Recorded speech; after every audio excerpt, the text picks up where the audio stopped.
Sorry, Chinook, saw that you got called. Yeah, no problem. I was just making sure I'm in the right place at the right time. Okay, yeah, no, everything's good. Mhm.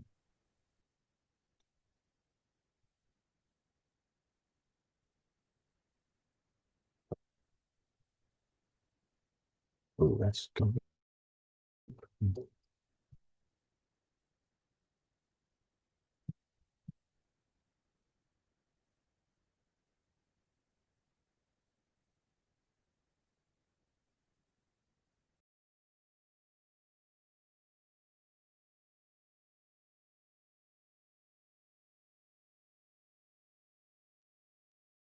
Good evening. Good evening.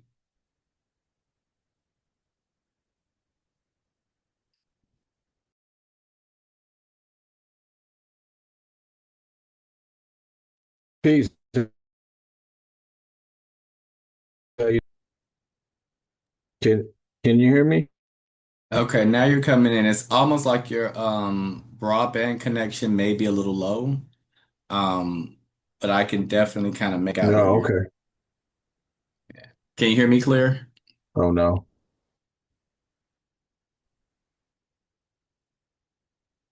You, you-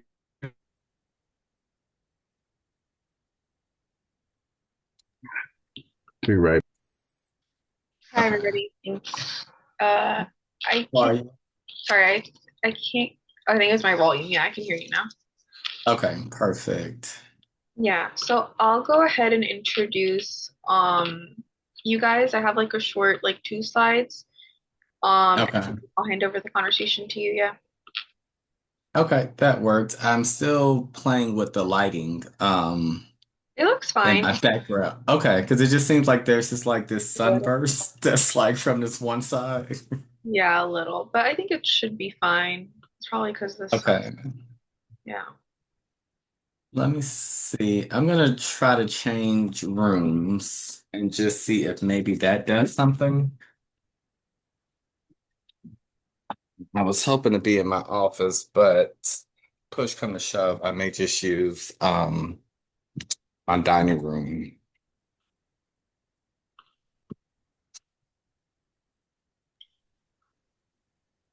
Let's see. Say that again. Oh no, I was saying that I'm switching rooms just to see if the lighting is better from Okay. my dining room as opposed to in my home office. Yeah. Hello. Hey, how you doing? This is Suzuki and Sean Bay calling. Yeah. Are you able to join? Well, we tried to join, and I tried going through YouTube, and it wants us to log in, and I tried going through Facebook, and it's asking us to open an account or something. No, it should So, be Zoom. oh, Zoom. Yeah, Zoom. If I click on it, it should go straight to Zoom, or I need to click on it from Zoom. No, I think you just click on the calendar link and it should lead you to Zoom directly. The calendar link from your latest email. Yeah. And I also saw inside of my inbox, it was in like one of those subsidiary folders also. Yeah. Sorry about that.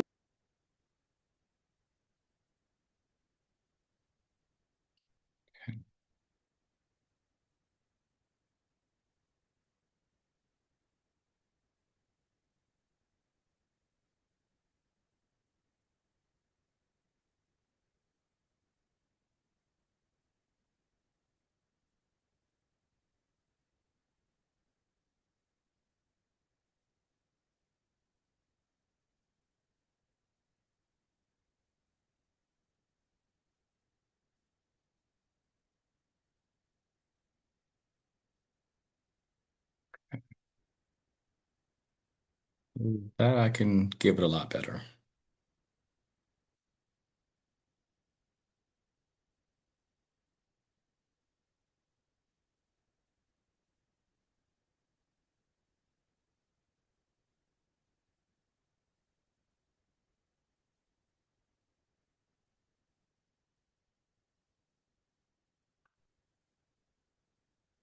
can't see him that well. Okay. So that makes a big difference in camera. Yeah. Let me.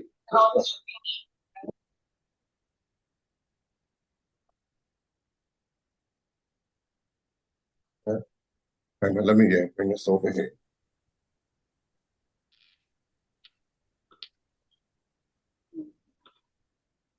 And then I'll just rename you both, because it just says Suzuki right now. So I'll just rename you both so everyone knows that there's two people joined in the same window. Okay, thank you.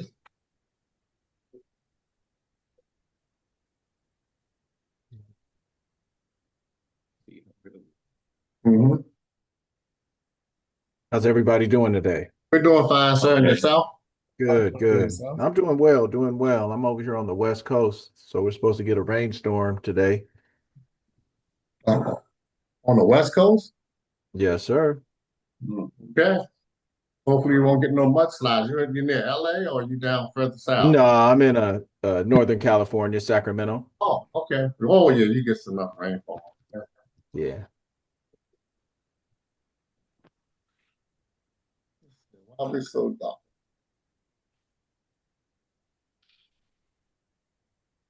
Hmm. Then we'll bring this one over, baby. Absolutely. Absolutely, and thank you, Amal, but also to the NDCC for making this opportunity possible for us to, one, be able to come together, but also just to have a great conversation amongst an amazing panel. So I am also thankful to you all for asking me to be a moderator for this great topic. So just to kind of get into it, we're gonna be on a journey. We're definitely gonna be engaged in conversation. We do have a few prompts, but definitely want for those who are joining us virtually, if there is something that is pressing that you may hear in conversation, feel free to use the chat because we do want to make sure that we are flowing with the thoughts and with the conversation. So to go ahead and get us kicked off, I'm curious to know, and this is a question for the full panel, how do you personally define community and what role did Black men play in shaping your earliest understandings of it? I would probably define it as a community of people and families of different backgrounds, political belief and religious belief, working together and sharing ideas for the betterment of the whole community. Yeah, and me personally, I view community as a collection of families. And that collection of families, they have kind of a cultural unity, but also what they do as a family unit, grow and develop and raise their family to connect with other family members. And those connections is what facilitate community because then they begin to now not only just work on things that build their individual families and homes, but that also work towards building the infrastructure for the economics of that community and for the spiritual and intellectual maintenance of that community.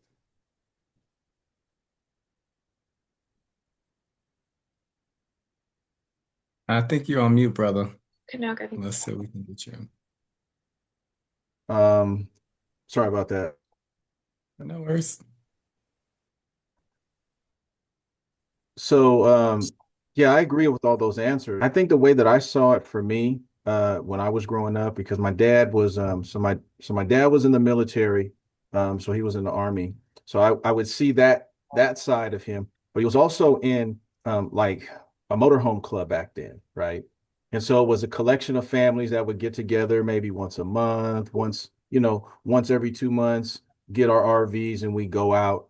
And so we were a part of that for a period of time. So for me, what I saw was men in, in the practice of socializing and trading information. I still, they were also getting to know each other too. So families, but then there's also the shared rituals, there's the shared outcomes. and then there's the shared values as well. That's what I see a community as. Okay. So now, kind of like speaking to that piece, when you speak about the family unit, but also that shared value piece. Just from your examples that you kind of just spoke on, when do you think, or what do you think, or excuse me, when you think about legacy of Black men in building communities, especially as we think about things like social economics, spirituality, what examples or traditions come to your mind that, you know, founded or created a foundation for you that still work for you today? Mm. For me, my early family foundation, came from just actually living and being part of a family and seeing the roles and responsibilities that the various members of the family were fulfilling. And so, for me, I saw what was the role of a big brother, what was the role of a father, was the role and the responsibility of a uncle inside of the family. I saw those examples. And then at different times when I did not have all of those examples available to me in my extended family inside of the community, I could see those actual roles and functioning. But the most important part was for me to actually see those roles functioning inside of the home. Because some of the other stuff when I saw from the outside of the home, I didn't get to see the inner workings. Like say, for example, how does the husband and the wife interact together as the holy royal unit for the forming of a holy royal family that's going to go by some spiritual traditions. And then also too, what was instilled in us because my family was Christian based, was that some of the morality, what I mean, honor thy mother and thy father, and those types of things were first passed on to me through Christianity. And then it wasn't until later, after I stretched out into the community and began to study African history in order to try to gain knowledge of self, that I found that we had African spiritual systems that were really, really sound and solid, and that I could begin to internalize Mhm. some of them as well. Yeah, for me, I've seen it more in a religious institution because I grew up without a father and mother, raised by my grandmother. I lived in a project, and the project I lived in at the time, um, raised by my grandma, but man could not live with you. You know, that time as a young kid, I remember getting out of high school and um, undercover detective asked me, called me by my name, asked me was a man living in the house. I Mm. said no, and then within 3 days, they was at the back front door banging on the door. But it was basically a white community. We was the first black that moved in that community. And so they banged on the door to see if a man lived in the community. At that time, man could not raise his children. He couldn't raise his family. That the woman was seeking public, assistance. You Mm. and I see that there's a road that helped break up the black family. Also seen in other areas in the church where men was in a they were providers and protectors of the community. They had leadership in the church and leadership in the community, and that was in parts of the project. And then it was parts of it where just folks had homes where you have father and mother and children, father and children. That was not the project in the church. It was different. And I think it's an interesting point that you raise up because my first example or introduction, if you will, into the criminalization, if you will, of Black men being able to be in the home was I remember there's this movie called Claudine.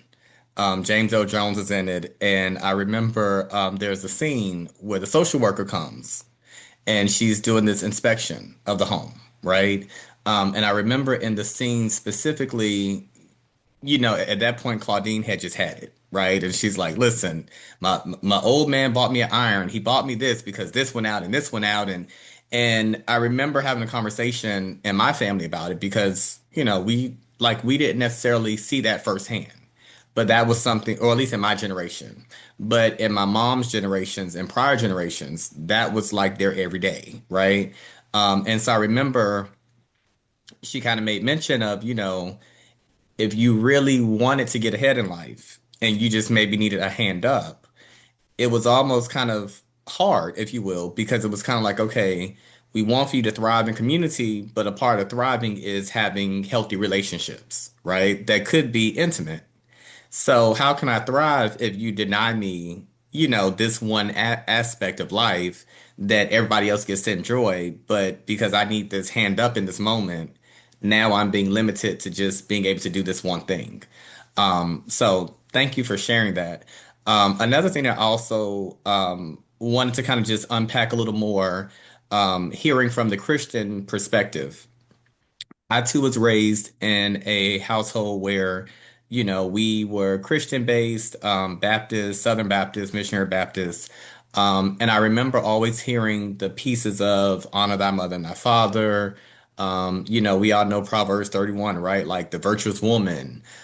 Children, honor thy mother and thy father. Um, and so I'm curious to know, out of that, did you ever hear many folks speak rather, in terms of how the black man kind of fit into how he should rear his family, aside from like the disciplinary phases? And I ask that because one thing I hear a lot of, especially in most ministries now, is that they're speaking of, God of love, right?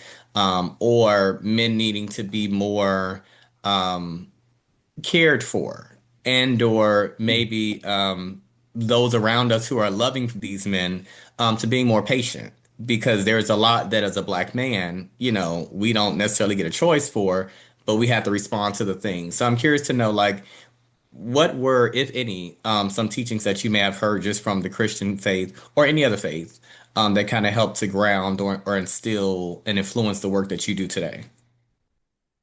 Um, for me, there were several things that I wound up observing.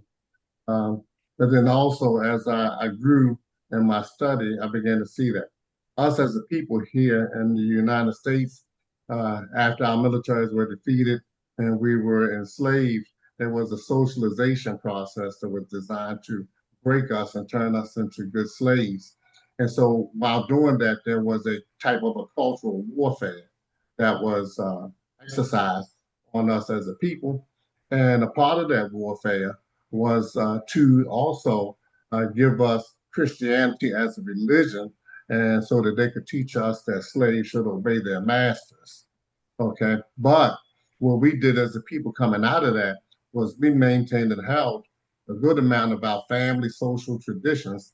We adapted Christianity, and we adapted Christianity and used it as an instrument of liberation.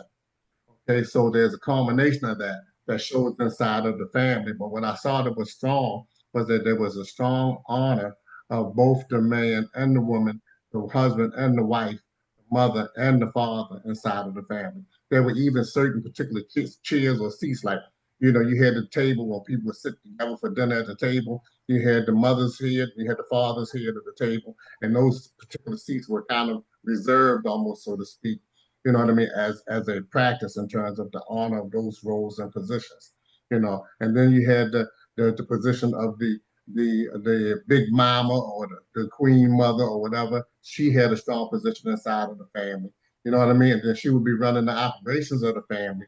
But if things sometimes got to a particular point where she might say something, do I need to talk to your father when he comes home or whatever? And that was a thing like, hey, no, we don't want to, you know what I mean? We don't want to talk to dad, you know what I mean? Let's work something out because if he comes home, you know what I Absolutely. mean? You see, so both were positions of strength and power, and they worked together with each other. And for example, the children actually could not hardly pit one against the other. That holy unit was the power unit that held things together.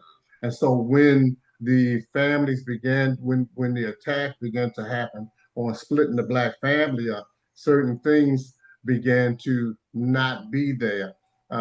Went through that unit not being together like that, and I think that helped facilitate some of the uh, disintegration of the family as a unit for knowledge and spirituality and for discipline. And it was also applied to community too, because there was a time when mama could go to work, or I could go outside and play, and I bet not. You know what I mean? I bet not do nothing wrong if somebody in the community had to pull me up because I could get disciplined or a little whooping from them. And when I get home, if they found out about it, I got another one coming. And then when daddy gets home, you know what I mean? I got another one coming. So Absolutely. those mechanisms were in place in order to maintain a type of a discipline, not to just be abuse of kids. That wasn't what it was about. It was about establishing a type of a discipline so that when people came up and grew up, they would know how to act. Sorry, I hope I didn't take too much time. Oh, absolutely not. No. And I think Well, it's it really sounds like what we're talking about is accountability systems and standards. From what I remember back growing up when I was younger, there was certain standards that the family had or that people in the family had, and those standards are not being taught the same way that they were then. And I think that there's some specific roles, um, that have to be played. And I think the main thing that we have to think about is really um, visible and repeatable results, um, and men being taught to be consistent and steady and not easily move from purpose. There's just those things that you'd learn probably as you were being prepared for rites of passage, right? And then those things will be tested, and then of course from there you'd be able to see what kind of man that you had, and then he would then be able to get out into the community and actually do things. But there was that learning and testing process beforehand that determined it. And I haven't seen a whole bunch here on the West Coast, but maybe it's different there, but we just don't have it like we used to. Yeah. Yeah. And also just to follow back up on something you mentioned, because it rung a bell for me. I spoke about this on one of our prep calls. Um, I'm a product of a rites of passage program, right? Mm-hmm. In my community. Can you kind of speak to that for others who may not have had that experience and kind of just let them know exactly what that is? Sure. So for example, I think one of the ones that I've studied, because I am not the product of a rites of passage program. I'm speaking from a perspective of things that I wish I would have had in my community when I was Mm. growing up. But for example, there's one that I studied that's in South America, and uh, at some point a young man would be taken away from his mother's house and he'd have to go and stay with his uncles, his grandfather, or whatever. And he would go through this process of toughening and learning the spiritual traditions and learning how to build things, learning about the warrior arts, all those different things. And then at some point, he would then come back and there would be some tests have you put these and you'd have to be able to hold these mitts in your hands for a period of time, and that was your coming of age ceremony. I'm sure as we go around the world there'll be all different types, but the one also you can think about is the one in Roots, where they had to get circumcised. There's things like that too, but usually there's some kind of pain or process where you're going to have to be very steady and not given to emotional outbursts in order to make it through. And so, that's just those are the things that I've seen. I've seen some of those things, but to be a product of one is something different. Maybe that's something you can speak to. Me Oh, myself, absolutely. Go ahead, Caleb. I'm sorry. me I don't want to. myself, I'm a supporter of rites of passage. But like I said, I grew up in private. My mother Mm, died when, I was 6 years old. But within the church, I know they had a code of conduct. Was, as you mentioned, honoring mother, father, that's not killed. And I also remember in the school at that time, we had men teachers. And I remember every morning we would recite, those codes of conduct on your mother's mhm. father, those code of conduct, like a package system which stuck with me all my life. My rites of passage really was wanting the military. as a young Mhm. kid. I got drafted eight, and those black men in the military have been around the world. They gave us young guys everything that they knew. Give it to us while we were young. So going to the military, doing time by time I got out, I went in. I tell people I went in, but I came out a man. It changed my life being under those men, that leadership of those men. So that was my path to rites of passage. I do believe that it should start at an early age. You know, catch them at an early age. And I do believe that we need uh, to create our own blueprint. We need our own blueprint. If we're going to save our young men, we have to have our own blueprint. But the blueprint that's going on now is not helping our family members, not saving our young men. You know, we need to have our own blueprint.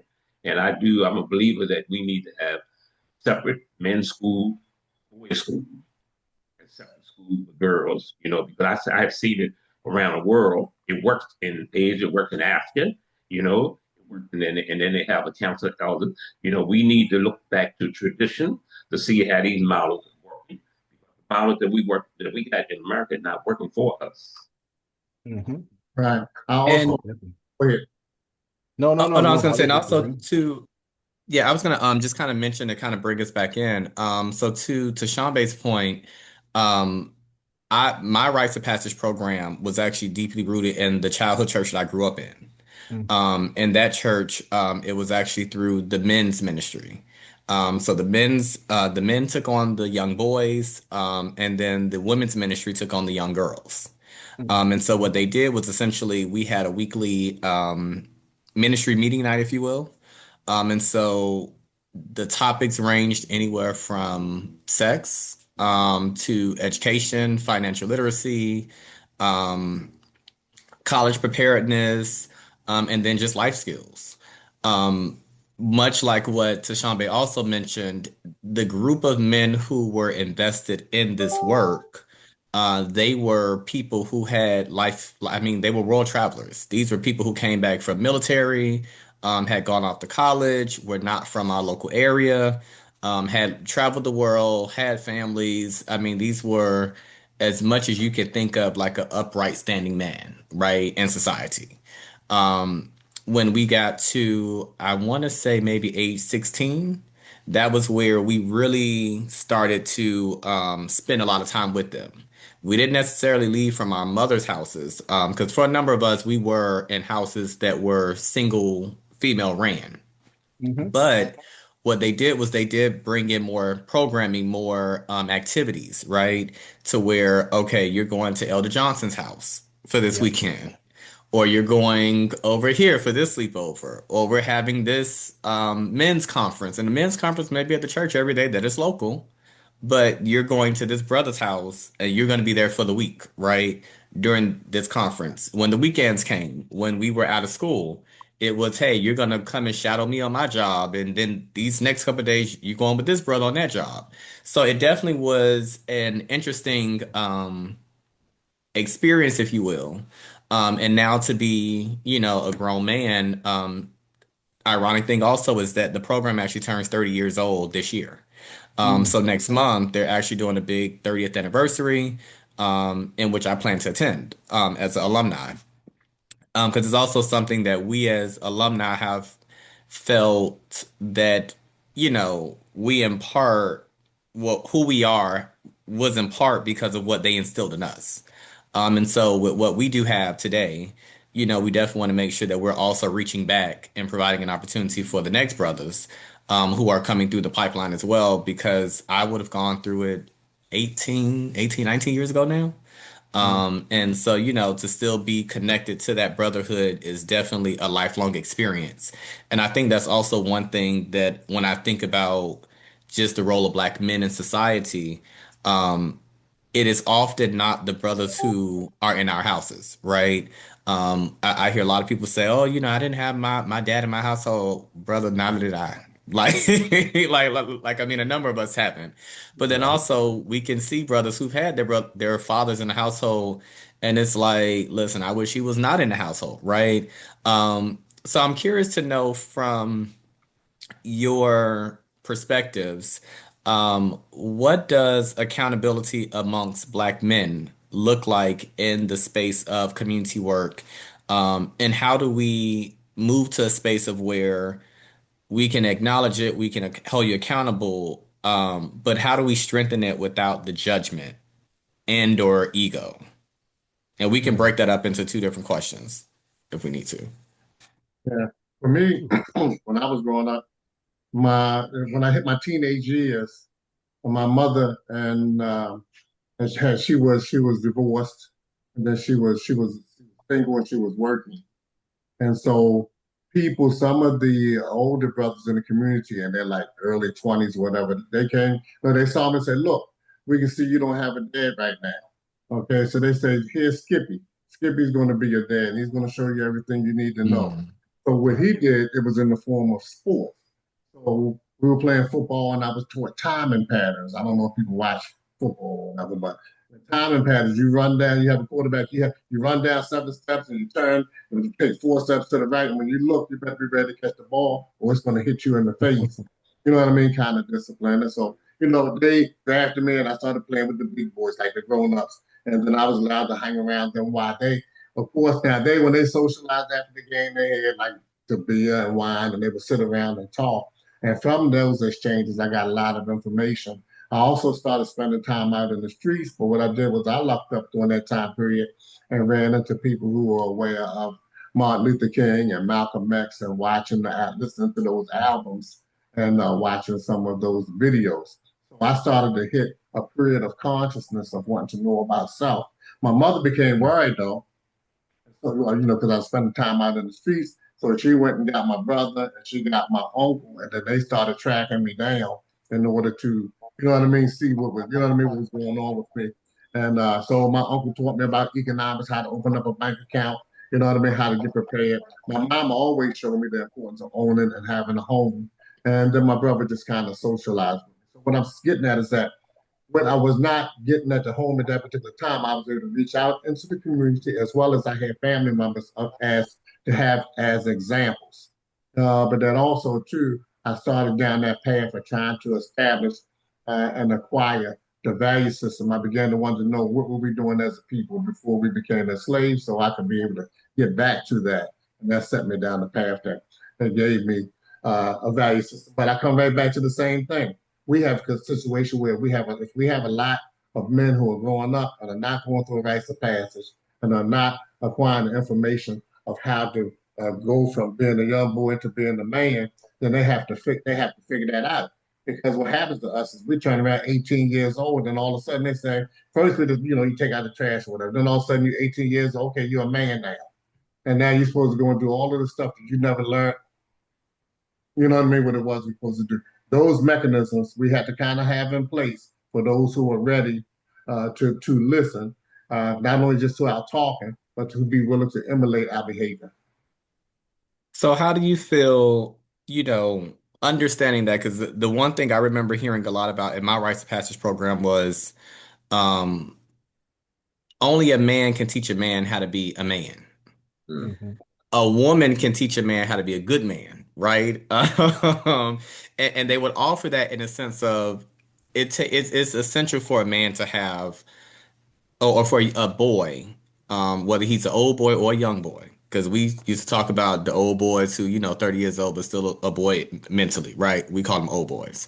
But how do you feel that we in today's society could really bring back some of these things that we're seeing have been beneficial, whether it's organic or more structural? How do you feel that we could really be able to foster these spaces again by attracting the brothers that may be on the corners, right? Or the brothers who we may know just at the church, who we see them, they pull up a nice BMW, and they right back out the door, right? Or the brothers who seemingly they are onto something but maybe just need a little more insight. How do you feel we can start to engage them in such a way that is healthy, um, engaging, but also kind of keeps them plugged in, rather than them maybe being shied away from the approach? How do you what is one way that you can say is tangible that you've seen successful? I say first, what we do is we be present in the community, and we engage in such a way as not to be condemning of them and confrontational of them. our organization is located at Northern Pennsylvania and in Baltimore City. And that corner is a very, very busy corner with people with complex occupations. And so what we do is we establish just a conversation and not in order to try to say or stop whatever's happening economically or what have you, but to engage and then begin to show them a different way. Begin to talk to them about the concept of look, where we feel, we support the idea of black business, but we say that black business perhaps there may need to be a diversification of product. The product needs to be changed, and what we need to be able to do with that change in product is be able to provide all of those things that our people consume, and that we need to stop, for example, maybe necessarily selling stuff out of our cars. The reason why we might be either boosting or selling stuff out of our cars is because we don't have the infrastructure. No, but hey, look at us. We have this building right here. We got the infrastructure. We are open. We're going to be open for operation, having live entertainment, and that's how we're acquiring our money. And that we're engaging and asking that other brothers purchase up the rest of the commercial real estate in the community and provide other things that our people consume. And if people maybe necessarily might feel that they need to stay into pharmaceuticals, then we recommended they get a pharmaceutical license. Okay. Gotcha. I think just going along with that is the same type of environment, but and at a community garden or something like that, because I think a lot of times when people think about Yusro Farms, they see the land, they see crops, and they see those things, and they see me work in the soil. But in reality, what's happening is restoration of order through the masculine role, especially as we look at the man being the husbandman, and the symbolism of what it takes to actually grow food and get food to produce, which is truth, consistency. You got responsibility, and those standards are the same standards that are required to build a stable household, a protected family, or even to practice these economic concepts that we want our young men to start to get into. So what we're doing is we get together every third Sunday on the farm in the city, and we have all the conversations. We do a little bit of work, and we usually cook food that's right there from the farm. So while we're sitting there, having these conversations, we're like, yeah, let's take a look. We're gonna have these greens here. We're gonna have this paid in cooking the food, and then of course when we're eating, we have that opportunity to to really kind of open up and have a meal and talk about what the future could be, or what the future has been or can be. So I'm sorry, I wanted to jump in right there because I think what he just said is very, very critical. That urban farm and that mechanism is extremely critical. We ran away from that as a people because to us it symbolized slavery. So we want to get as far away from that as we could. But planting and harvesting and agriculture is critical. And in the city and urban areas, what we need to be doing is acquiring the commercial real estate to have corner stores or what have you. We can start with non-perishable items, but slowly replace those non-perishable items with canned string beans or canned greens or canned tomatoes coming from our urban farming network. I think that the urban farming network is going to play a critical role in the cities, I feel. And I thank And you le- for the work. Absolutely. And I think also one thing that I'm still learning because I transplanted to Baltimore from DC by way of Atlanta by way of South Florida. Um, and so when I came here and I just heard about the number of, farm to table opportunities, I was like, oh, that's cool. That was a big concept in DC. But I live in Park Heights. So in Park Heights, we have a number of urban farms. We have Farmer Chippy who's here. Yeah. We have another young brother he's with the Northwest Wellness Project.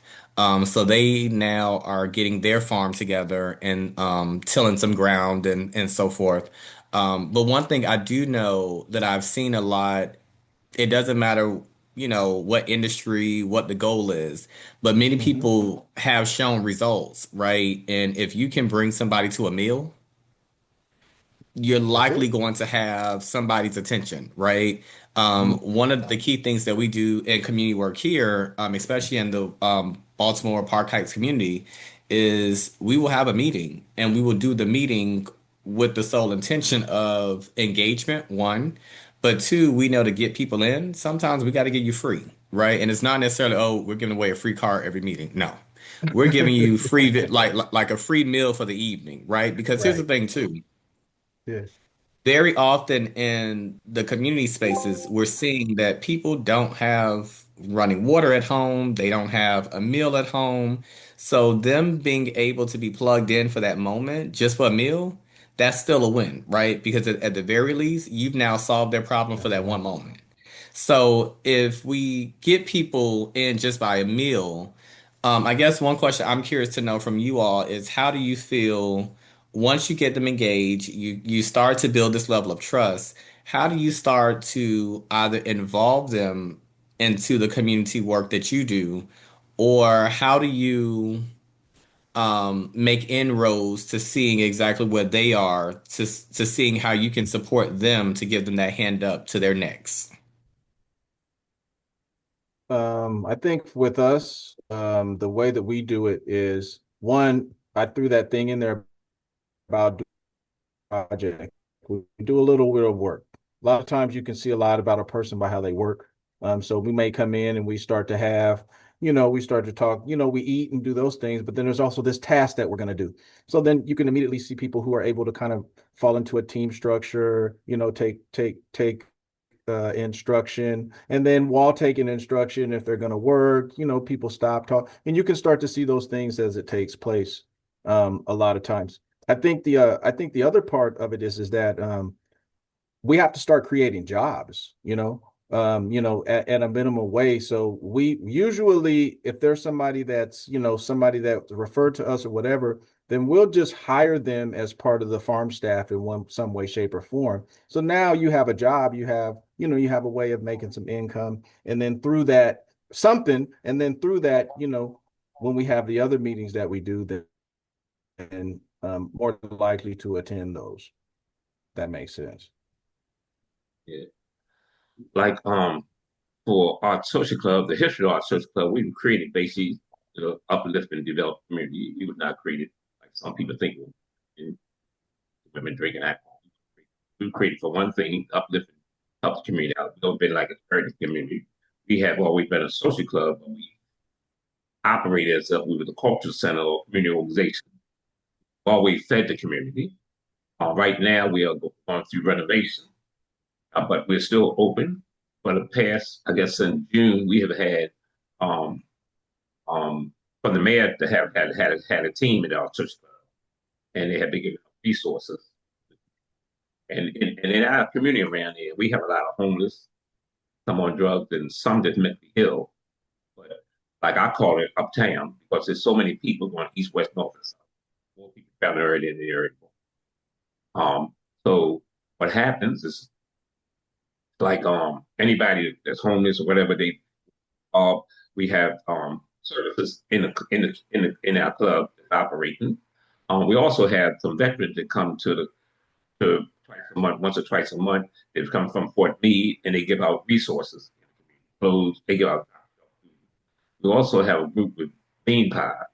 Well, they'll be there this Saturday, giving out free haircuts, giving out resources. We have different groups that operate right in front of our club and give out resources. So the community around our social club, they are feel it's a blessing. They are very supportive of us. I mean, all of them. What people don't understand is like if you show love to people, they'll show it back.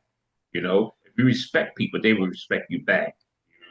So the people around the community of our social club, they feel that they're family. They're one with us. So we don't have a problem. Like you never hear anybody get murdered or killed on Pennsylvania Avenue. You don't hear that. You know. We doing what we can do. What we always have done is give back via charity.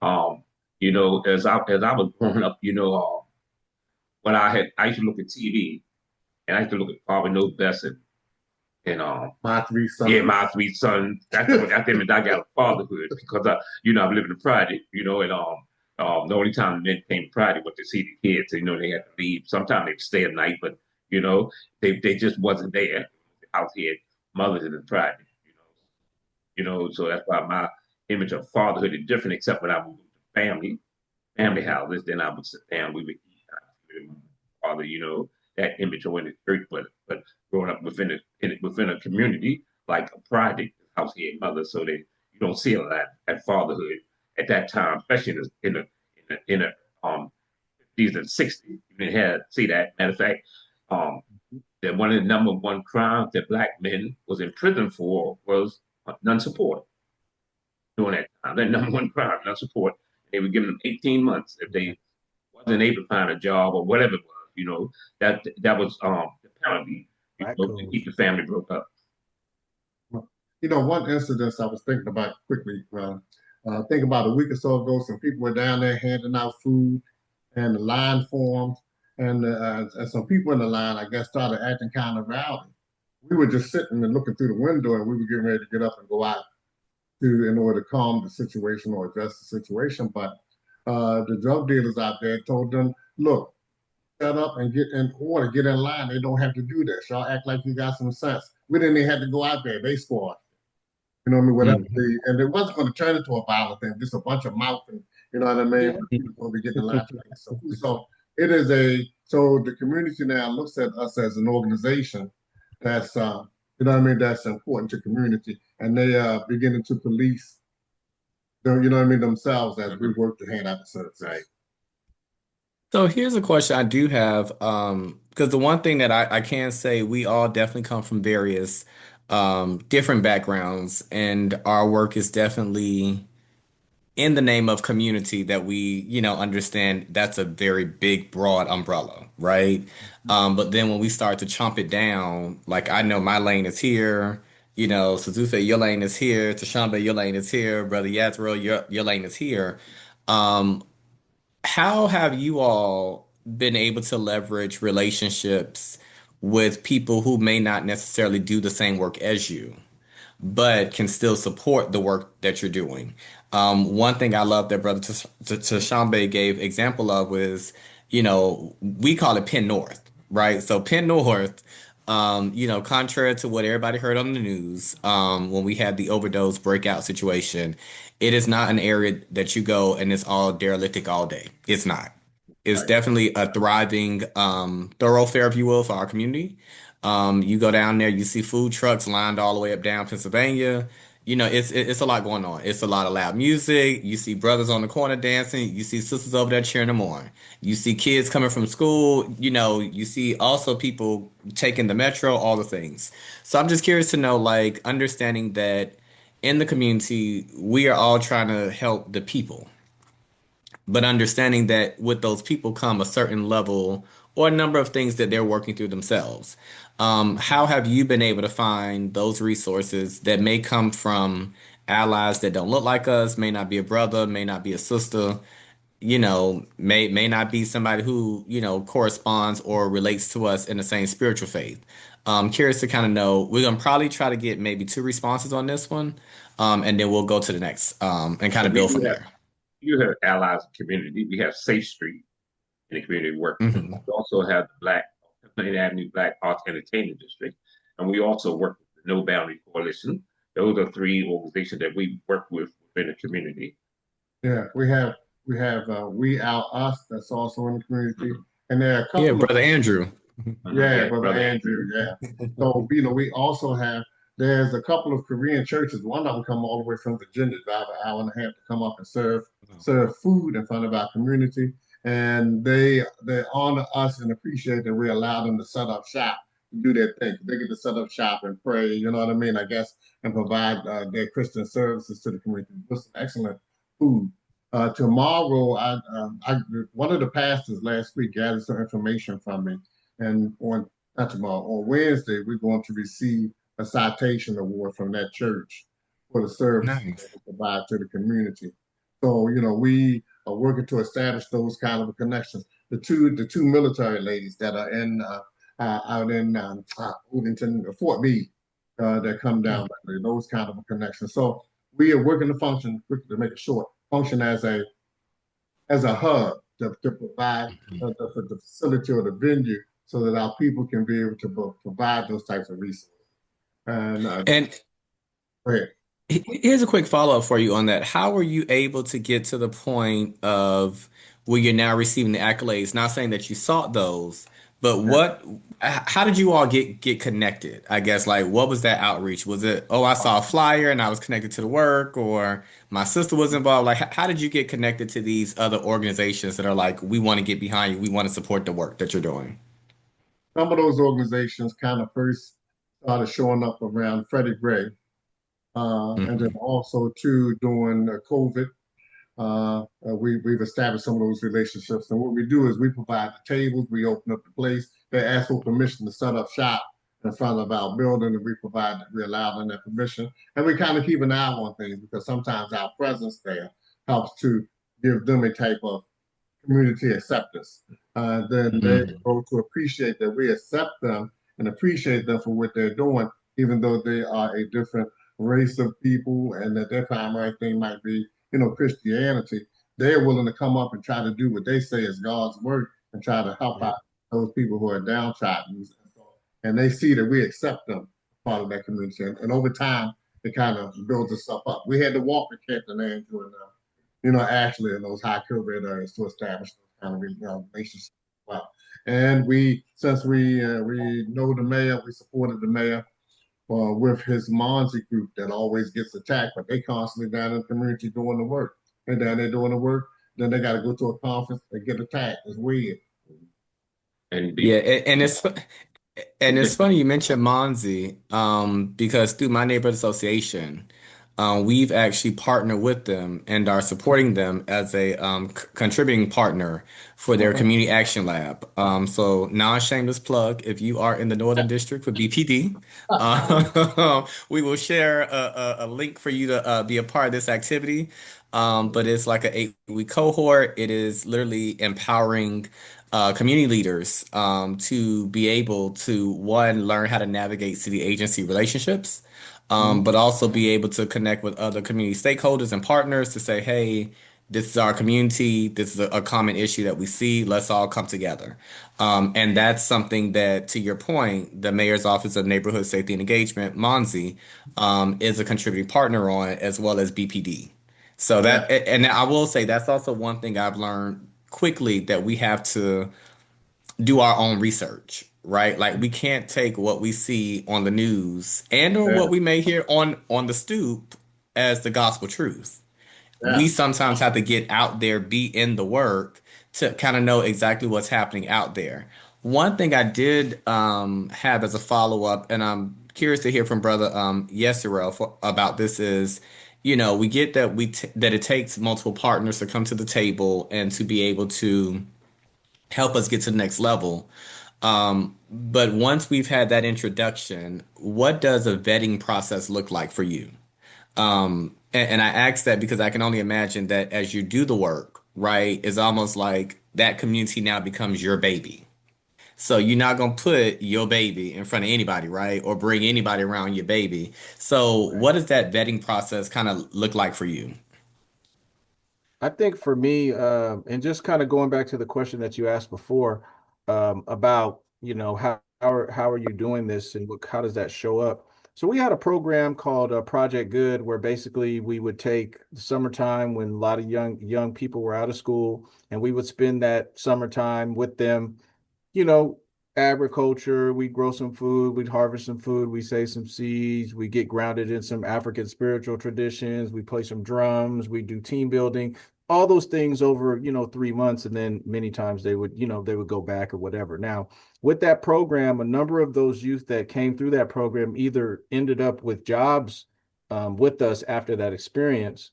Um, However, when it comes to the young men, there's one, two, maybe there's about three or four of those young men that went through that program that by the time they went through the program, and so when you think about it, well, we're picking food to cook it and we're doing all these activities. After 3 months of doing that, you can kind of get a really good feel of somebody by that period of time. And so then at that point, there's an opportunity, to be able to continue to keep, being around as an employee. But then at the same time, you start to have some of these conversations really about, masculinity redefined in a sense, because, today, it's confused with dominance and charisma and all these different things that are happening there. But on the farm, you can teach that uh, masculinity is measured by what happens around you, right? Because you're in this space where there's this environment that you now have to take care of, and it's only going to give you what you put into it. If you don't plant the right seeds and you don't take care of those things correctly, then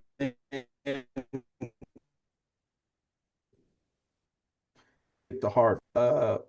Very nuanced conversation, then what I've seen is a lot of young men can can then start to become interested in doing those things. So, there's people that I know that are now growing food they weren't before. And, whether they're providing food for themselves or for their families, it becomes a way to continually uh, interpret and deepen this understanding of relationships, because most people didn't get a chance growing up with relationships. I also believe that people should grow up on land taking care of the systems of nature. I mean, if we did that, that would probably take 75% of the other stuff out of the way. So that's how the vetting process takes place. And then over that, it's always like, we have something regular that's happening, so that there's these shared rituals that happen every third Sunday. We're at this place, we're doing this, we're at somebody else's house. There's always some kind of theme. And so over time, it just becomes automatic. And those people that were there to stay for a period of time, you'll start to get to know them really Gotcha. well. Just And want then to be say, able to move forward. I just want to say very quickly that, you know, that farm and stuff is so critical to me. When I was a child, in our neighborhood, people had apple trees, pear trees, grapevines Yeah, right in man. their yards. And I would love to see a type of a program or a movement where we say everybody, what I mean, just plant a fruit tree inside of your yard, plant one for every child you have, or something for every whatever, but have them actually in our yards, and that might have to get our people back reconnected. And it would just be, hey, I mean, that was fun when I was a kid. You had access. I taste sycamore pears, I taste green apples, I taste, all kind of stuff, and never even really had to go way out to a farm. But it gets our people reacclimated. It was even chicken coops back then, but anyhow, I'm on the farming part right No, you all good, brother. You all good. So one thing I'll actually flag for you, I'm very intently looking at a number of funding opportunities, especially for those communities and neighborhoods that are here in Baltimore. But there's Mhm. actually an opportunity that is coming out of the state of Maryland. It's like the feed pack, something along those lines. And so what it is essentially it's a grant for like $10,000, and you can do pocket gardens in a community where you have the autonomy to kind of advocate for whatever it is you want to have. If you see from a number of communities, especially those where it may have been a vacant, and the homeowner didn't do like the side lot adopt a lot program, now. some communities have taken up and done community gardens, right? And so it's through funding like that, funding opportunities like that is where they're able to do those things. Another thing I can also flag for you when you talk about trees is that the Baltimore Tree Trust, their offices are like right on the other side of Druid Hill Park, but they have a goal of like planting like 3,000 trees. And so they're looking for communities that will actually welcome them in to say, hey, we got some parcels, come and, increase our cooling score, come and, create these tree canopies. So if that's of any interest to anybody, I can definitely share that information, especially if you're here in the Baltimore community, because those are some of the things that we work through.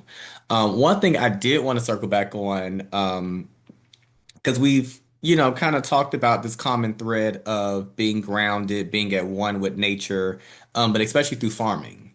One of the things that I know that has helped me is the more I'm outside of my yard, the better my life is. So I am in like fat boy heaven right now because we finally got the cold weather to dissipate. Well, we got a cold front today, but it's been warm the last couple of days here in Baltimore.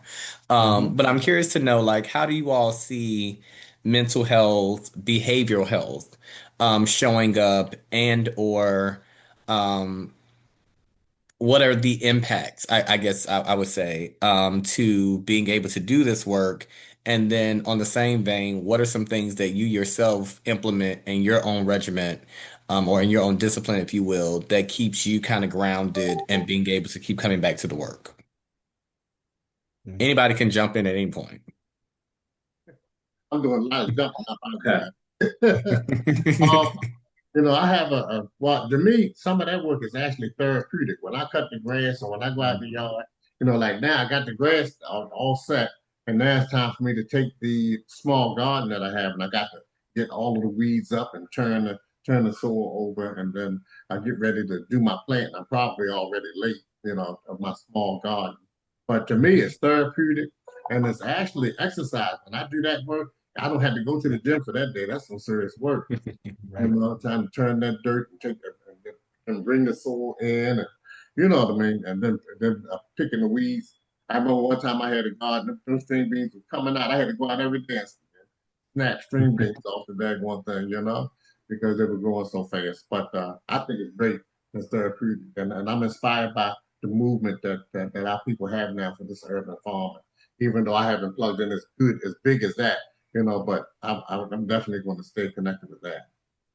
I Good find it stuff. like I find it like that we have a lot of problems with our community, and one of the things that we don't communicate enough to each other. Mm.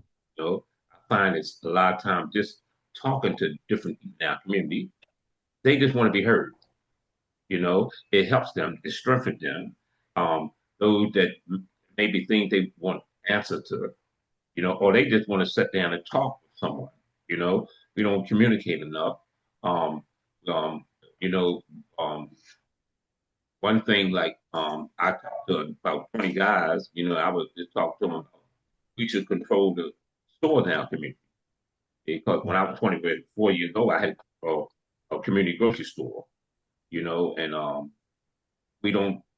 What we need is to begin to come with the idea of creating our own businesses.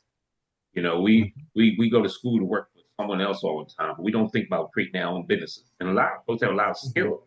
You know, we got a lot of creators in the community. At the over East Baltimore at the Black Mall, the sister Chinye had once a month. They have a lot of creative people creating stuff.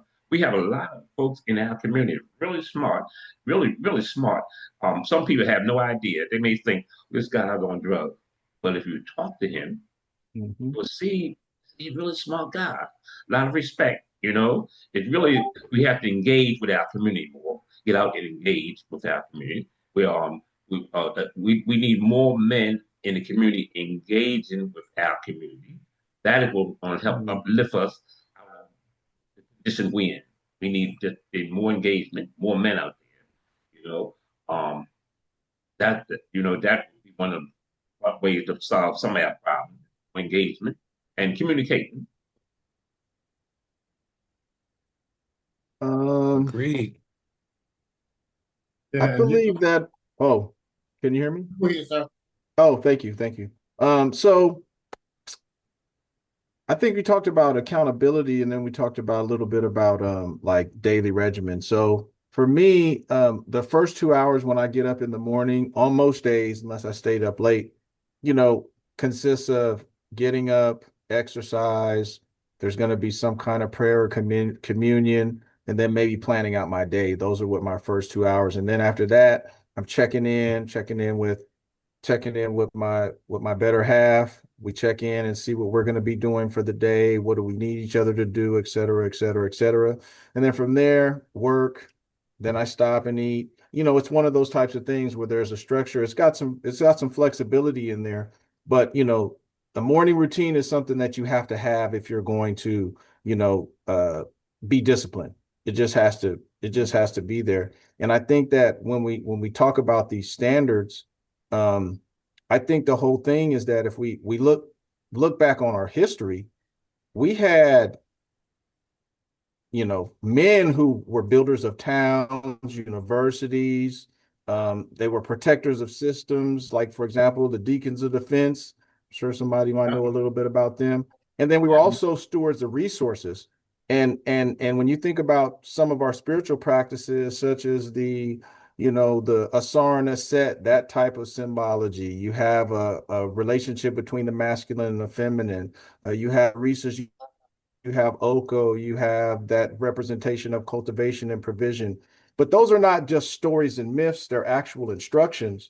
And so as you're on the land with young men and you're talking about these things and kind of bringing these things to life, you're starting to restore these functions and to restore these standards. And so, we have to be able to start setting standards that are based on like visible outcomes. A man's got to be able to feed a family, build systems, and create, stability. I mean, we don't necessarily need a campaign to change the perception. Is that what we need to do is we need to actually start to restore the function of masculinity. And then once we do that, what will happen is that the narrative of who we are and who we're supposed to be will then return automatically. So, those are some of the things that, I see as just a lack of standards. And I guess Amos Wilson might have said it best is that in order for them to be what they are, then there's something that we are that allows it, or even almost forces them to have to be that way. And unless we start to take control of the systems that that we use to survive, then we kind of have to redefine what manhood is. I mean, because I think back in the days, those of us that ran away would say, if I can't be in control of my life, then I would rather be, in the swamps. And so, those types of standards that need to return will bring about those outcomes with young men. No, I think we look at the blueprints that some men have already given us, like Marcus Garvey. He gave us a blueprint Blueprint. of independent, self-sufficient. If Yep. we if we go back to that blueprint, because it laid out for us, the farm and everything laid out Yep. was as well as the brother they gave us the value system, in Gugasaba, Kwanzaa, those seven principles, that we begin to use those principles every day, teaching on those principles, that value system. If we can begin to use the blueprint that's already out there, I think we would be in a better position, helping and uplift the community because we it's already there. The blueprint is there. Absolutely. Mhm. Yeah, I believe I agree 100%. right. And, oh no, I was gonna say, I definitely want to leave some space for question and answer for those that may be on as well. Mhm. So if we could make your comment, Suzufe, a little quick, and then we'll kind of open the floor up just to kind of Oh, see what those have joined. we can proceed. We can go right to it. Okay. So if there is anybody that is joining virtual, and you have a few questions, feel free to come off of mute. I believe you should be able to do so. But you can come off of mute and then we will proceed accordingly. Yeah, you can raise your hand, and then I can go ahead and unmute, and you should be able to write in the Q&A or the chat box as well.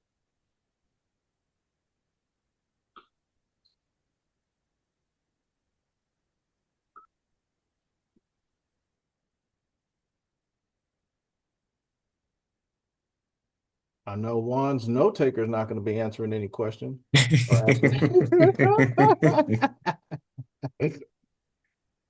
If there's any comments that anyone would want to make, something you want to add, it doesn't necessarily have to be a question.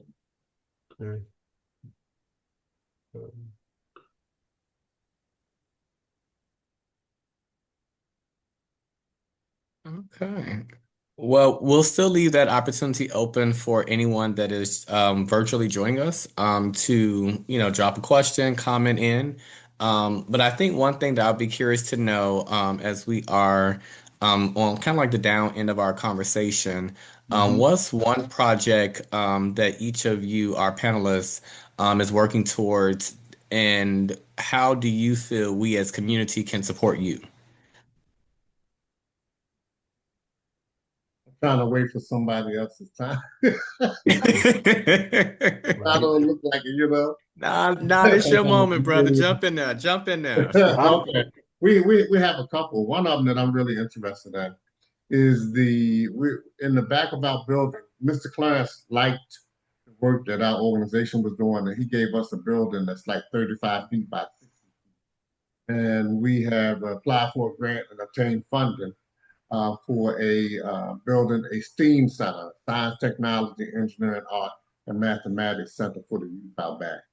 I believe that we have to do in conjunction with the urban farming, in conjunction with us having the capability to be able to also, if we need to dig and purify water, we also need to engage in reverse engineering of technology. Africa right now is going through a period where they are tired of the just being a puppet government where they have a flag and a democracy and people are still taking all of their resources to the point where they want to be able to process, semi-process their own resources, and so that way they become wealthy as a people. We globally, African people are perceived of as being the poorest people, but we are the richest people in mineral resources. So we are in a spot where we need to grab a hold. We need to get our people to understand the importance of getting this education. After we obtain knowledge of self, we need to gather technological capability in order to be able to leapfrog into the future, you know, and be that technical group to help to provide the type of services that Africa is going to need as a continent in order to be able to move forward. So, I mean, that will connect us into our Pan-African mission, but that we also got to be about, or what Booker T was talking about, we need to drop our buckets right where we are. We need to stop thinking that we got to be about integration and assimilation into somebody else's economy or social society. And we need to be about doing for self and go back into the Black Wall Street era that we were in, where we seek to purchase up and not only own the residential real estate, but own the commercial real estate in our communities and be able to provide all those things that our people consume and establish a connection with Africa. Hmm. Okay. So now the follow-up question, how can we support you all on that mission? Is it just a prayer that y'all need, or let us know? Well, yeah. What we're going to need once we get started, we're going to need the community to have youth who are interested in being part of this program. In this program, we're really going to be kind of after the nerds that are really smart, but in the school system, they're supposed to be, you know what I mean? They're acting stupid because, you know what I mean? You can get picked on for being smart. You know, we want to be able to get a hold of that core group of children. And then we want to have a couple of projects that we want to go after, whether it be Okay. small solar energy projects for being able to add solar energy to row houses in the community, something of that. Uh, Okay. that's one of the things we're doing. We have other ones. Maybe I should have picked something that's more easy to contribute to. Oh no, and that's a good start, right? Because sometimes we may not have all the things, thought out, but if we can at least raise our hand and say, "Hey, we're working towards this," then it may be a resource that's on this line that we just don't know. So no, Right. that was perfect. I do see that we do have a brother who came off of mute, so I definitely want to make sure that we get to you. That me? Yes, sir. That's you. Oh, oh. Well, first of all, let me thank you, brothers, for sharing in this dialogue this evening. But one of the things I'm really interested in in the, is the fact that we don't have a lot. You all mentioned your growing up and the presence of Black men in your lives, and so my question for formulating this session was to really ask the question: where are we as Black men in this whole process of community development? Because I see a lot of women, Black women, leading organizations, but in terms of Black men, I don't see a host of Black men out here promoting economic development, promoting wealth building, promoting sustainable practices like gardening, farming.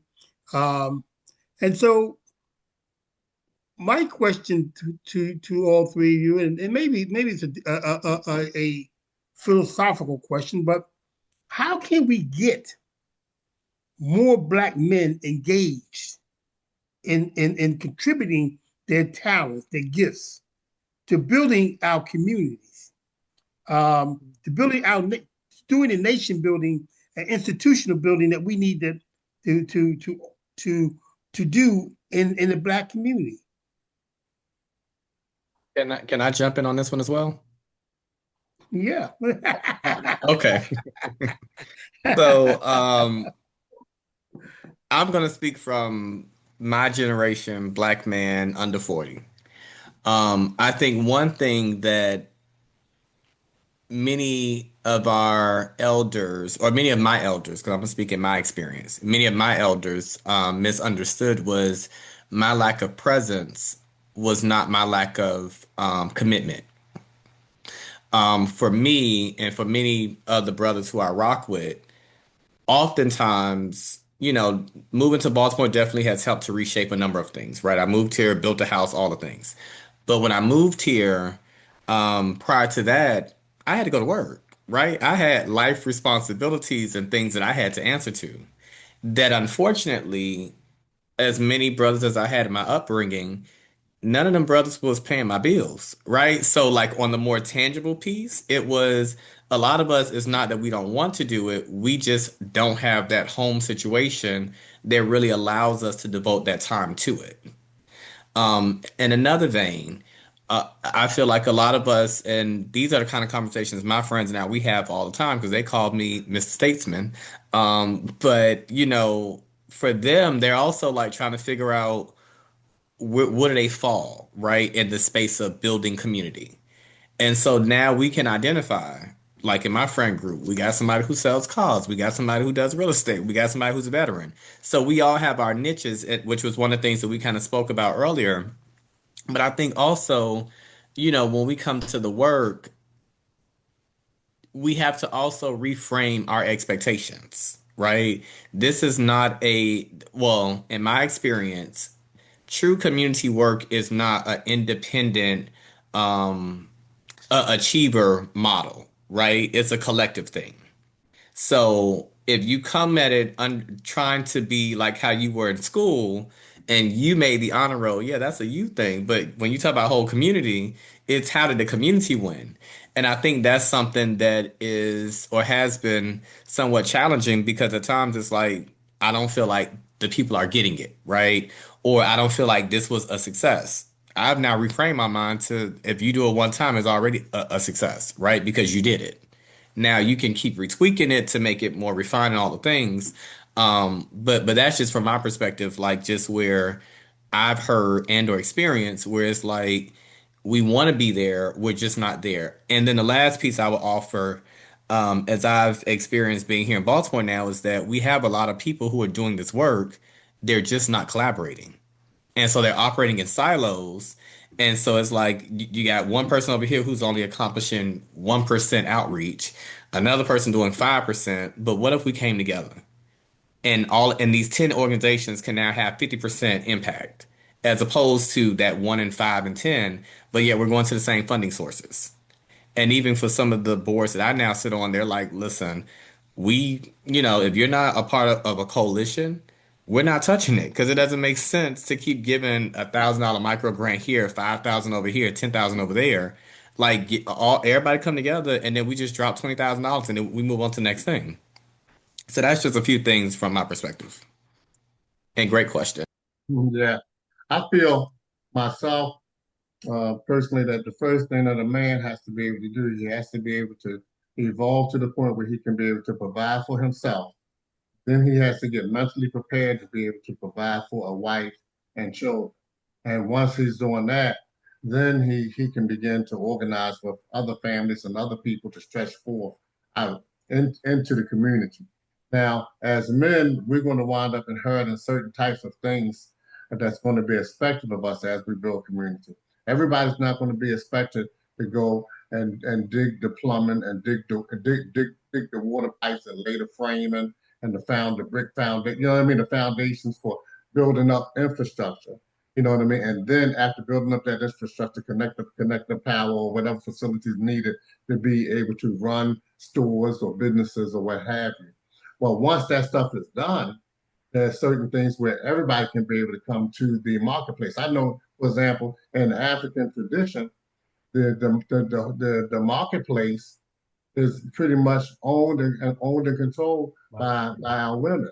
Yes. You know, but we have the responsibility ourselves to be able to provide that the infrastructure and the mechanisms for them to be able to do that. So, for example, we have our building. Okay, yeah, we could wind up getting into a thing where we just only do entertainment and stuff like that, but that's another story. But we are also using our building as a facility that people, you know what I mean, whoever wants to do community work, whether that's women or men or what have you, can be able to use our facility to be able to do that work. So our presence and how we are doing what it is that we need to do may sometimes look a little bit different. Like, for example, in closing, inside of my family, my sister, she was the head elder matriarch of the family. So she was the glue that held everything together, and everybody came to her, and she'd be, "Oh, okay, you need something. Okay, your relative, you need some food. Or come here, give me a hug, honey, or whatever that kind of thing like that." I was the head matriarch, and my job was like, "No, no, look, you better, you know what I mean? That you need to, no, you need to go and get a job. You need to establish a credit card. You need to do this and that." So my method as a man inside of the family as a patriarch is separate, going to be different than as the, you know what I mean, than the one maybe as the matriarch. Not to make any excuses, there needs to be presence. What you're doing is you're pointing out where is that presence, and we do need to be able to be there, but perhaps maybe not necessarily in the same capacity. But I agree with you. There needs to be more men there. Yeah, and I think what you touched on when you talked about very few times where I've heard somebody use the word matriarch and patriarch in the same sentence. Because that's the balance that we're going to need to have when we start to deal with families. So you have to deal with this idea of provision, protection, stability, and we've Mhm. just gotten away from that because I know that my dad, he told me that hey, you're not just going to be able to, even though he didn't, we used to grow food. And I used to run everywhere except for in the backyard where the food was. I was out with my friends on bikes, trying to get away, sneaking away from picking greens out of these fields he used to try to go to. I used to try to put my bag over my head and be like, "Dad, why you picking? Why only poor people pick greens out of a field? Why don't we just go to a grocery store, right?" But anyway, but the whole thing, but he always told me, he said, you need to get yourself together. You're going to have to figure out how you're going to have to earn, right? You're going to have to earn to be able to provide for yourself. But then after you learn how to earn, then you're going to have to build something with what you've earned that can hopefully be able to get you to a point where you're not working a 9 to 5 anymore. You've found a way to get off the plantation in some kind of way. And then at the end of it all, you become a steward of some kind of system that you built that is then designed to outlast you. So, Right. when you think about, that kind of economic development, I think that's something that the NDCC is pushing, the ownership, cooperation, and like, community controlled development. But that starts with men playing the roles to be able to kind of add the stability to the community, where the young men don't feel, like it's cool to just disrespect people or not pull out, Right. all these Right. different things are because there's this environment that doesn't enforce that. Where, and I think that's where I think another thing you were hitting on as we start to get to the end was accountability. And that's where, basically behavior has to be, it has to be observed and then it has to be measured. Is the behavior that you're doing bringing forth the outcome that is supposed to be? And if it's not, then that person can't be given authority, that person can't be responsibility, or even if they have it, it might have to be taken from them for a period of time. And so, nowadays those things are kind of harsh, but at the same time, that's how accountable men were built back in those days back then. So all those things plus that, and we have a formula. Yeah, Yeah. we rolling Yeah. now. During the last, I guess, 16 months, we've seen the loss of jobs in the Black community, particularly in Maryland. Probably 35 to 50,000 jobs that were lost, mostly held by women Yeah. in this administration. And so we have a lot of work to do. We have a lot of work to do in terms of not only just economic work, but just the work that of building and rebuilding our communities. Um, we know that even from the mom and pop stores, many of them aren't owned by Black folks. Yeah. They set them up. They extract the dollars out of our communities. They don't put dollars back into our communities. And at some point in time, I think that we as Black men, and I put this on us as Black men, we're going to have to stand up and really take charge of our true direction and how we are going to see our communities grow. I don't believe that. Yes, I think there's a role for Black women, but I think that the role of Black men are paramount to growing our community, and that I feel like we have to really work hard at getting more brothers to recognize their roles and honoring the work of the ancestors. Mm-hmm. Yeah, I Yeah. had what hurt me in we have tours and stuff coming and that come by the farm all the time, and what really messed me up one time was that a young man, or it was a group of young people, but of course, what's the role of the rooster here? And so the idea of him protecting the flock was something that none of the young men knew that, knew that there was even a role to be able to do that. Or that's what it was, or that was for. They were like, yeah, have children, but it wasn't like, no, he's actually doing more than that. There's this protection, which is why I believe that nature is so pregnant with the type of learning that young men need to have as they're young. But I mean, there's four core standards that we really, really talk about with any of the men, young men, myself or whatever is, can he produce consistent, visible resources? Do people feel secure around you, physically and emotionally? Can you regulate yourself under pressure? Right? Not just somebody from outside of you, but what happens? You get in an argument with somebody. Can you regulate your emotions under pressure?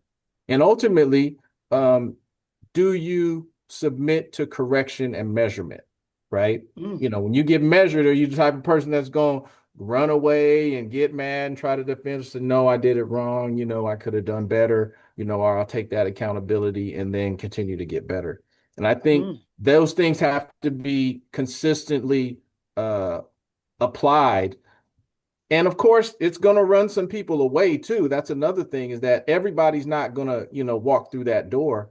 But I think that once there's a visible standard over time, that you'll find that most of our young men want to be good.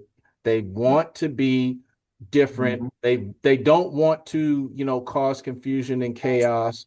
However, they sometimes have to be taken out of the environment that they're in to be able to experience something else. And then we have to find ways to just keep them out. They have to, it's almost like we had to keep, okay, well, then why don't we go over here? Why don't we go do this over here? Because in many cases, once they go home, then that programming is there and it starts to undo everything that we did, which is, there's a whole thing behind that. But that's another piece that we have to deal with.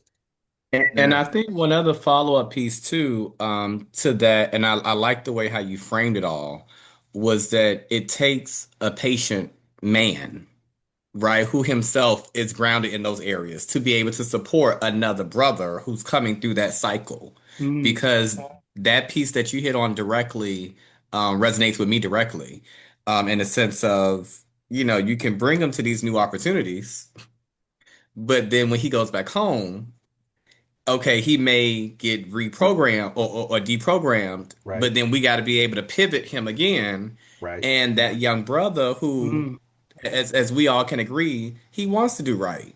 Right. He's trying his hardest, Right. but he needs that constant affirmation, accountability and or trust, right? Because think And about it. environment. An environment, you don't build that trust until you've had experience with somebody, Right. until you've, kind of like taken a person out of their own and or, build up this sense of, okay, I can like really flow with you. So Yeah. I really appreciate that.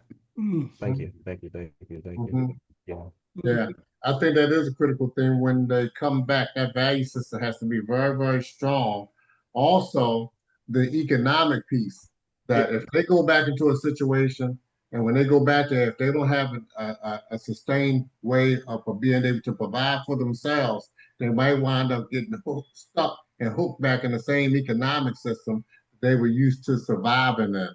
You know what I mean? Yes. Because the primary Absolutely. issue in our community is an economic and a health one, whereby we got our people have a strong desire to medicate themselves in order to change how they feel. And then we have an economic situation where some people feel that this is the only economic opportunity that's easily provided to me for me to be able to even feed my family. One of the things we ran into was that when we first started to experience that intense contact with both with that economy, was that some of those people are they are fighting to survive. It's not that they just trying to just destroy the community. Them folks are trying to and they think they're feeding their families, and we so economically, eventually, we need to have an alternative way. You know what I mean? For them to be able to do that, or they need to be able to come out of that. And like the brother Absolutely. was saying, if they don't have that when they come back, they can wind up falling right back into mm. that. Absolutely. As And men, I feel like we need to have that. We need to build that infrastructure for the alternative economy. I'm sorry. Yeah. And then we don't have the institution to save a lot of our young men. I would think when we were the 300 million mark, Hmm. the women were Yeah. coming out and Howard wanted to give us their sons. We had no Right. institution. We couldn't take their Yeah. sons. How can we save their sons? We had no institution to save these young men. Yeah. You know, Mm, and that's something Yeah. we just don't have the buildings. We haven't the structure. Yeah. But it's just we got a lot of work. Yeah, this woman came out one time. That guy must have been almost 6 feet, 6'5" or something like that. She was a little teeny thing. Hand him by the shirt, pull him outside, huh? You know what I mean? Take him. You know what I Hmm. mean? And he's ready. mm, He was ready to go. Yeah.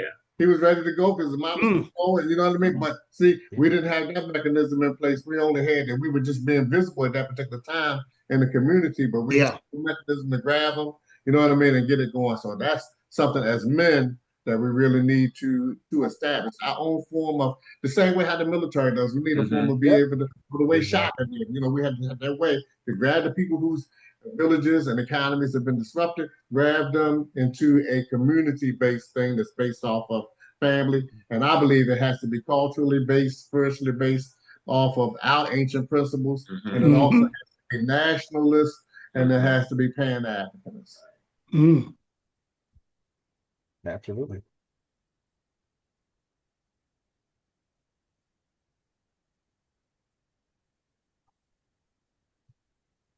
If any Absolutely. questions from the audience as well, or if you once again want to raise your hand, or any comments, you can raise your hand and then I can unmute.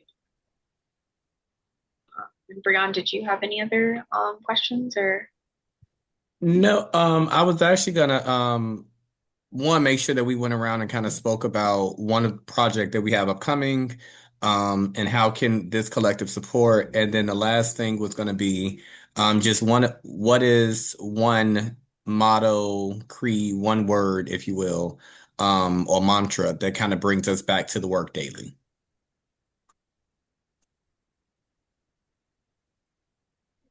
I think that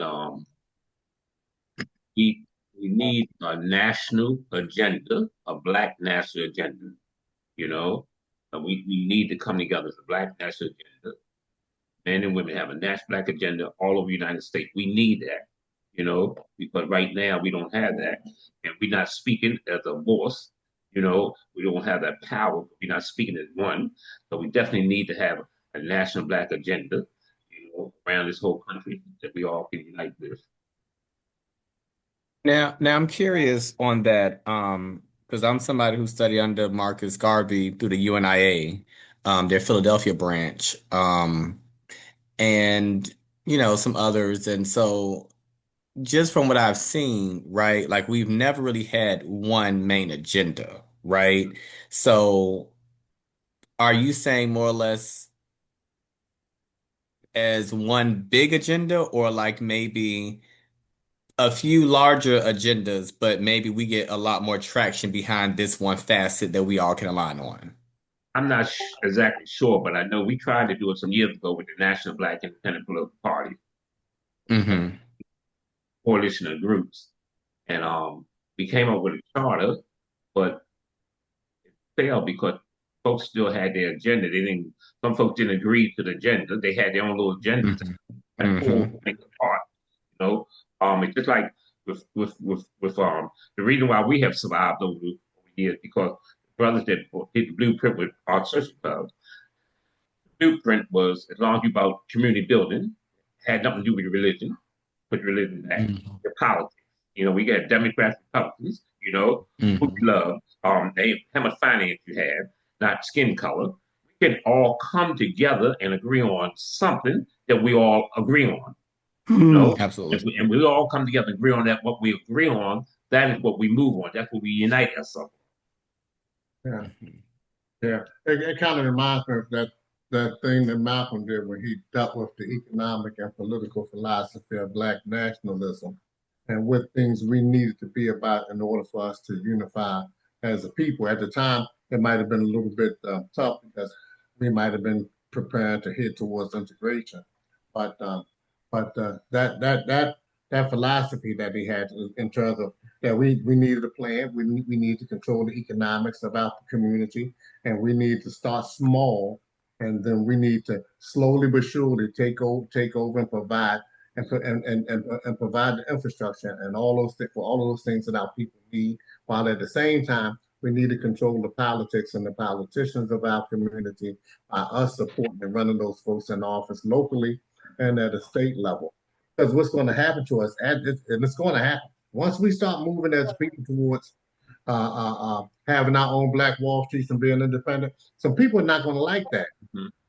Yeah. People who are wealthy off of us, who got stores in our community, they're not going to like it. You know what I mean? The white supremacy is a global system of behavior is not going to like it. And so they're going to come after us, and we got to be strong enough this time to provide the security for our community. Also, politically, we need to make sure that we got people in the right places to make sure that the state and the federal apparatus don't start running highways and different state and federal projects through our communities in order to disrupt them as well. So that agenda that we need to have, whatever that agenda is needs to be comprehensive like that, and it needs to be unified. See, I think the key thing, and we're not really talking about it much right now, is that there is a serious war going on or a serious effort to put a wedge in between the Black man and the Black woman, and thus forming that, you know what I mean, that holy union Mhm. that we need to have. It's a combination of that being impressed upon us, and it's a combination of us feeling that we're in a revolutionary mode to redefine the roles and responsibilities that we have towards each other. But we're going to have to also come to grips and have an agenda, you know what I mean, collectively, where we can come together, you know what I mean, and use the principles of Ma'at, you know what I mean, truth, justice, righteousness, balance, order, and reciprocity in order for us to be able to come together as you know what I mean, as a people and fulfill both our masculine and feminine roles. Yeah, I think um, I agree with all that. I believe that once again we have to go back. I think we talked about our traditional Sankofa type principles Mm-hmm. because I've been reaching out. So we had a young man. I met him about 7 years ago, through his father, who saw a video that I had posted on Instagram about farming and whatever. So we met, we talked. So this man, just we over our time that we knew each other, he took his backyard and turned it into a nice little producing garden over a period of time. And during that time, he had his son out there working with him while he was doing. Later, that same son, that when I met him when he was 14, if you try to take that phone away from him, you might have saw you. We thought we was gonna have to put him somewhere. but but anyways, beside the point. Now, after watching his father do it, he's now, of course, he's gardening and doing all those things. But in addition to that, he's now deciding that he wants to become an apprentice in HVAC, right? So he's doing heating, ventilating, air conditioning, all those different types of things. So I said all that to say that, it's it's so important that we become the examples, right? Because we're always being watched, and sometimes that's good, sometimes it's not. And so those are the things that are gonna make the difference, where people can see us showing up, consistent, and even though you may not see that person, there's somebody watching you and watching what we do and hearing about what we do. So I think that part is very, very important. We have, because it's a way that we've been trained, and as we start to go back further, like being inside, like we have to get rid of the capitalism, because in capitalism you can just have a lot of money and you're a man, right? Yeah. Whereas if you take away money from manhood and that type of thing, provision takes a whole different character, and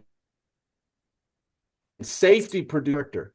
So that's why these land-based sciences are so important in coming up with this national, local, and regional strategy of how we start to train the next generation for the world that's coming, and for the world that's going to come after the one that's coming destroys itself. That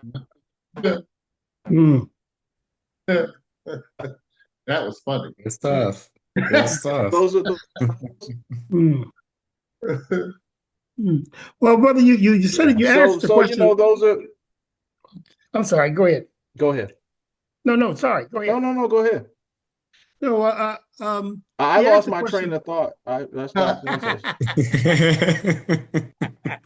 Well, he asked the question about what projects we're working on, and one of the things that we're highly engaged in is the promotion of cooperatives. Yeah. And so in that model, it takes on the collective effort of everyone. Mm-hmm. Everybody brings their own skill sets into the space of community building. And so right now we have a cooperative academy that we're just 3 weeks into launching. We have another 7 weeks to go. And so we are moving this whole thought around collective responsibility, collective action, collective economics. And so what we hope to do is not just to do the basic education around what are cooperatives and how you form them and et cetera, but actually growing cooperatives. So we're also on the process, in the verge of launching an incubator where we can really incubate cooperative ideas. And so I'll certainly keep you brothers abreast about how that is formulating, how we see it infusing itself in the Black community, because no one is going to make it on their own. Right. It's going to take collective effort for us to really sustain ourselves, and particularly during these times we're in now. These times are I thought I'd seen the worst, but I've seen the worst now. From white folks, I've seen the worst. And so, but it's a call to action for us. Yeah. This is what it is. It's a call to action. Either we Mm. step to the plate or we perish by the wayside. Yeah. Hmm. I think it's a prime time for us to make the moves we need to make while we're in the middle of the empire That's declining right. and crashing out. That's right. We're in prime time. Hmm. That's right. Prime time. Agreed, agreed. Agreed. So I guess we can move towards our closing. If we could get one word, a mantra that we all live by that keeps us grounded in the work that we do, but also we can even expand it into what keeps us grounded as Black men in Mm. community. I think we we have to show more love. I mean, hugs makes a big difference. Mhm. One person, I love you. A lot of people, we don't tell them, I love you. They need to hear that. You know, I love you, and hugs. We need to give that up more. Love and hug. Yeah. I, I don't know if this is a slogan or whatever, but I think we need to have, as men, we need to be strong. We need to stand strong in our presence. And we need to show and prove that we're going to maintain our role and responsibility. And nobody's going to move us away from that. We're going to stand firm in our role and responsibility as men. And no matter who push up against us or whatever, or something like that, it's not going to take us off of our mission. I think one thing that keeps me going is really just this idea of sovereignty begins with self-sufficiency. That's something that, I'm always thinking about that, and not self-sufficiency in this like rugged individualist, but being able to make sure that when I'm showing up somewhere, I'm showing up with something to offer, and or that I've taken the time to produce something of value, so that I don't, go somewhere and I'm in need. I have something that I can give. I think that that's something that keeps me going.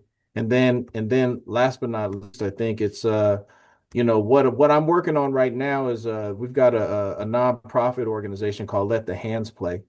And so a friend of mine who's a coach, baseball coach, of course, if you know about sports, it's 500 people trying to get point 0.5 positions, and most of them never make it. But yet and still, at the same time, uh, what are they going to do with their hands? Right? Because that's usually how most of them are making it: football, baseball, basketball.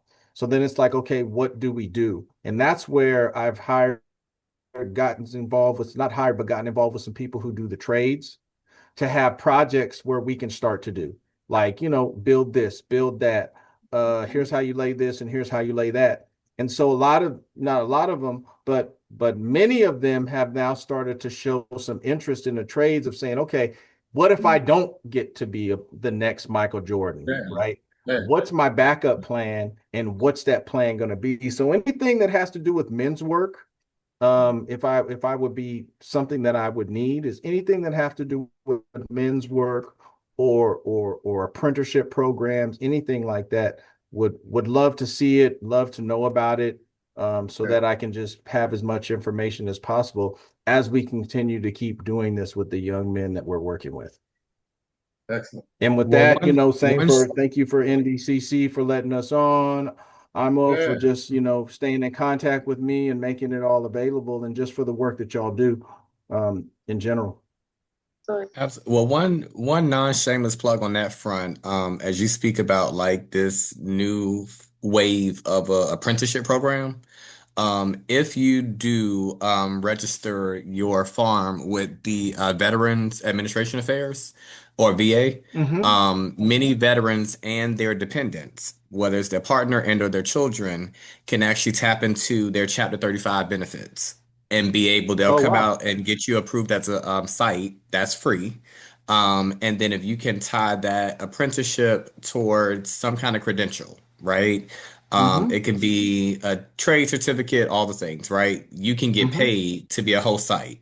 So when we talked Mm. about that barrier for some men, where it's Yeah. like, hey, bruh, I'm just trying to keep my lights on. But in Right. order to keep my lights on, I know I can go to the corner and get that money.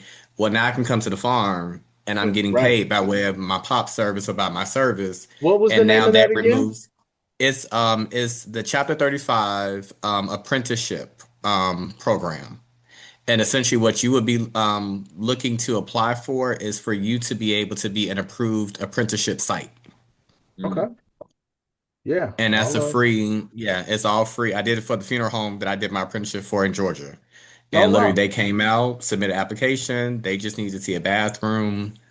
I think it was a bathroom, running water, and that we had like a parking lot or something of that sort.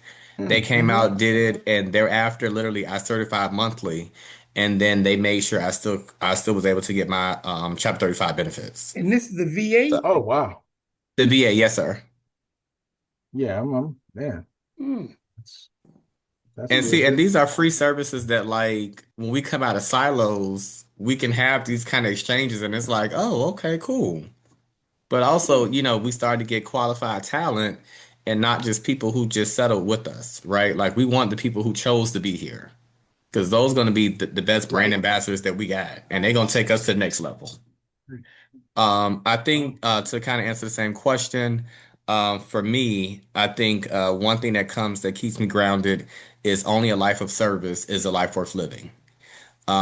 So for me, if it's not bringing betterment to somebody else, then I'm not interested. But I think also leading, kind of like piggybacking on Brother Yezreel's point, you can't provide for anybody else until you can provide for yourself.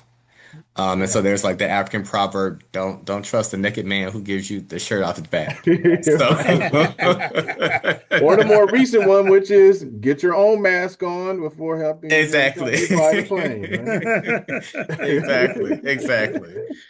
Exactly. But this has been amazing. We can't Yeah, say thank you enough to the NDCC, to Amal, who was absolutely amazing in rallying yes, us all together, keeping she us did it. informed. She did it. And if she didn't see an email by that timeline, she followed up Right. and called you out by name. Right. Called you on the phone, all that. Called you on the phone, text message, all the things like. Right. Well, Amal, thank you, thank you, thank you, thank you, thank you. We could not have pulled this off without you. So much for everybody for taking your time out. I know it was a big commitment doing the pre-webinar meetings and the quotes and marketing, but we all try our best, and that's why we're here today because we were trying to show up in whatever way we can. Yeah. But yeah, thank you so much to everybody. Brian, you did an amazing job moderating this conversation. It's a very integral and important conversation. We will be posting the recording on YouTube. I will share the link this week as well. And you can share it with your networks. And also people in the audience, if you want to share it with anyone you know or rewatch it'll be a great resource in the future as well. We have our upcoming webinar coming up on May 4th. That's, I mentioned before as well, that's on building a Black agenda for the 21st century. We have a great lineup for that as well. We'll be sharing the marketing this week as well for that. So stay tuned for that in your emails. And with that, yeah, thank you so much, Mr. Hans. If there's anything else you want to talk about, share. Oh, no, nothing else I want to share. All I'm gonna miss you. Maul's headed to, if you're not aware, she's headed to law school. Good So stuff. yeah, so she's gonna be leaving us, but she's leaving Oh a no. lot. She's leaving a lot of intentionality in the space. So Yes. we're happy Good for her. stuff. Thank you. Are you going to UB? No, I'm going to Pace Law in New York. Oh, so you're really leaving us. Okay. Okay. Out the door. Out the door, out the door. Thank you so much. And Well, obviously, Mr. Hans has been such a big mentor in my life. So I'm really excited for the future. And I think all these webinars have been such a great resource. I'm really sad to be leaving, but it's been great meeting everybody throughout this entire 2 years that I've been working for NDCC. It's been great. And giving back to the community, as all of you mentioned. I think we all are trying our best. So that's what I'm trying to do. Hmm. well, Yeah, actually, you have graduated on to your next. So, I mean, yeah, that's listen, right. hoorah to you. Good stuff. Uh, Good Brian, I stuff. will be in touch with you regarding this Chapter 35 apprenticeship program. Yes, sir. Let's talk about it because I'm actually doing the same thing for the funeral home I'm at now. Because I'm telling you, that removed a barrier for me to complete my apprenticeship Mm. because I was Mm. able to know that I had that money coming in to cover the rent Mm. and I can focus on the apprenticeship because most apprenticeships, as we know, you're not getting paid, while you're in that learning phase, right? Yeah, Or what you're right, getting is not necessarily going to substantiate what you need. So to Right. have that money at the very least, oh, it's and then also when the veterans apply, they sometimes request for approved apprenticeship sites in their local area. Your information will be listed there. So that's one less, barrier, if you will, for you to kind of like have to put that information out because now you're registered in the VA system. okay, well, thank you. Absolutely. Well, gentlemen and lady, you all have a good evening, and Yeah, I this, guess we will see you all soon. All Definitely. right. Very yeah. good to meet Thank you all. All everybody. right. Hope Thank to you, see you everybody. soon. All right. Peace. Okay. Thank you all.